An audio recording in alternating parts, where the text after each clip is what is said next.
Hey there, folks. Happy holidays. Merry Christmas to you. I'm Tommy Tran, joined by our analysts, Charles Davis and Emory Hunt. There's a lot to unpack here in this game here on Christmas Day. But, Charles, I'll give you first word. What stood out to you about Kansas City in this game and what they were able to secure moving forward? Well, first of all, Merry Christmas to everyone. Happy Hanukkah to everyone, and Kwanzaa tomorrow, right, Emory? So all of those things coming into play. I'll leave Festivus out of it because there'll be no airing of grievances here. But, Tommy, to answer your question, we know about Kansas City, and no matter what we do with any game, it starts with Patrick Mahomes and the Kansas City offense. But what has them in the position this year with only one loss is I think the public is finally starting to lock in that this defense is really good.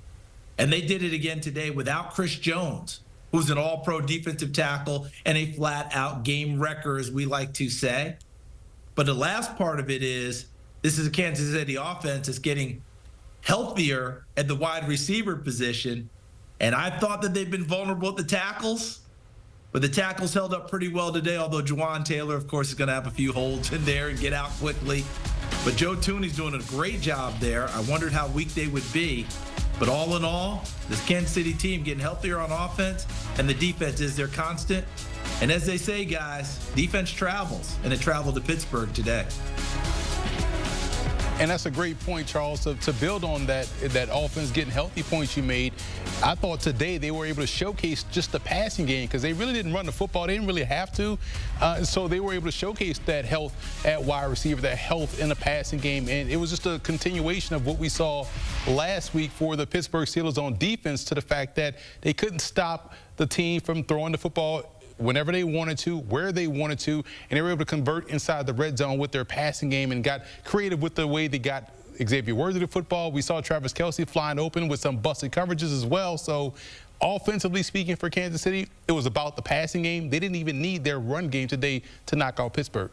After a one-year hiatus, the road to the Super Bowl once again goes through Arrowhead, gentlemen, under the Mahomes and Reed era. And just to expand on that, Charles, in terms of what's ahead in Week 18, Kansas City does have a date with Denver, but theoretically they can rest their guys for 2.5 weeks and then get ready for the big game, the end game, which is the playoffs. Yeah, and what's interesting about that is this gauntlet that they survived to get to Week 18, where they had to play Saturday, Wednesday, the previous, it's been a lot for them. You would think that Andy Reid and crew would say, okay, good, Week 18, we're locked in, no one plays. But Emory, you've seen Andy Reid over the years. He runs one of the toughest, if not the toughest training camp in the NFL today. I don't think he's going to rest people Week 18. And what I mean by that is I think he's going to want these guys to get some work, because now they have like a mini open week, right? It's Wednesday. They don't play this weekend. They'll play again next weekend. So that gives them a little bit of time to get right already. I think he'll want them to play some. Otherwise, they're sitting for too long. And I don't think Andy Reid wants that. So I wouldn't be surprised at all if the starters played against Denver, even though they're not going to play an entire ball game. That's such a great point, Charles, because we always talk about and laud Kansas City for how locked in they are in situational football. And you can't take breaks when you're so excellent in the situational football part, and you have to continue to play ball in order for that to be the case. So to your point, we'll see these guys play Week 18, and they'll start kind of working guys in almost like a hockey line change, where you're getting guys in and out and having your offense, your defense work with different personnel to kind of build up that callus to where, hey, if this could happen in the postseason, guys may come in. We have to maintain the status quo and continue to move forward, both offensively and defensively. So I expect them to play some in Week 18, but also take it seriously with the guys that they're going to roll in and rotate in, because you're going to need those guys come postseason time.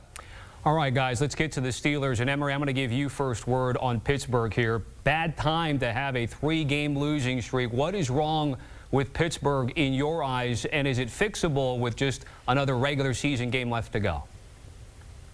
Honestly, Tommy and CD, we've been watching this all season long play out this way. They're playing safe offensively, and when you're playing it too close to the vest, you don't give yourself that much room for error if things shut down or things start off slow offensively. We know their defense and their special teams have been their calling card, and because they're playing it so close to the vest offensively, if you get off to a slow start, you can't really throw your way back into this ball game. And if we're being completely honest, they may need to inverse their running game in terms of lead off with a guy in Jalen Warren and let Najee Harris be the closer, because every time we see Warren get the football, it's an explosive burst. He kind of fits with their run game, supposed to be a little bit better than Harris. Harris can be your closer, can be your 4-minute offense guy, but because the passing game is playing very conservative, they can't allow themselves to get out in front. They can't throw themselves back consistently, because outside of George Pickens, and you see when George Pickens is in the ball game, he is the focal point. He gets primarily all of the targets. But we saw, other guys like Calvin Austin have success when he was out. There needs to be a balance of the passing game. Freiermuth is a good target. Austin is a good target, as well as Pickens. But right now, they're one-dimensional in the passing game, and they're so conservative in their passing game that it kind of stymies their offensive attack when they get down. So Emory Wither, Mike Williams, right? That was the acquisition to help take off some of the pressure, to give them another big target for Russell Wilson, and not just the moon balls, but to be able to throw the ball downfield in those deep digs and be able to throw one-on-ones to the outside where you play jump ball, which is Mike Williams' forte. We're still not seeing much from him. It's another one. So to your point about how they have to run offense with Arthur Smith as the coordinator, I wouldn't also be surprised if they kind of did it in reverse, where Russell Wilson throws the ball more early and you come back and run it more late.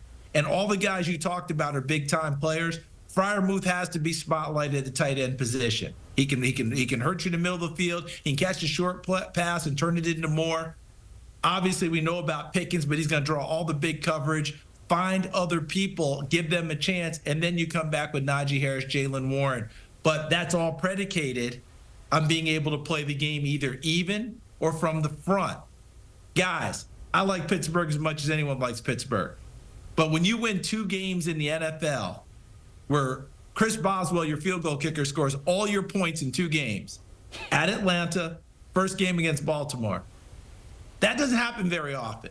And by the way, that's not going to work in the playoffs. It just doesn't work that way. So they've got to figure that part out, because they're going to be in the playoffs. And last but not least, the city of Pittsburgh loves their Steelers.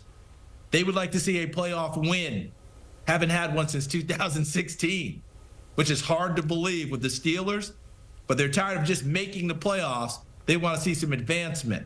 Let's see what happens with Pittsburgh down the stretch. To be fair, during this now 3-game losing streak, they didn't have George Pickens the first 2 games dealing with a hamstring issue. He returned today. There were times that we saw during the game of the broadcast, fellas, that he was visibly frustrated here. How important is he moving forward, given everything that they need to do, if where they want to get to with some postseason success? Charles, I'll have you go first. I think he's very important to them because he's vital to break down everything else. But here's the thing. We've gotten used to George Pickens with the deep shots, right? Emory, when we throw those outside fades and things of that nature, I think he's got to be more like Michael Thomas in his prime with New Orleans. The slant routes.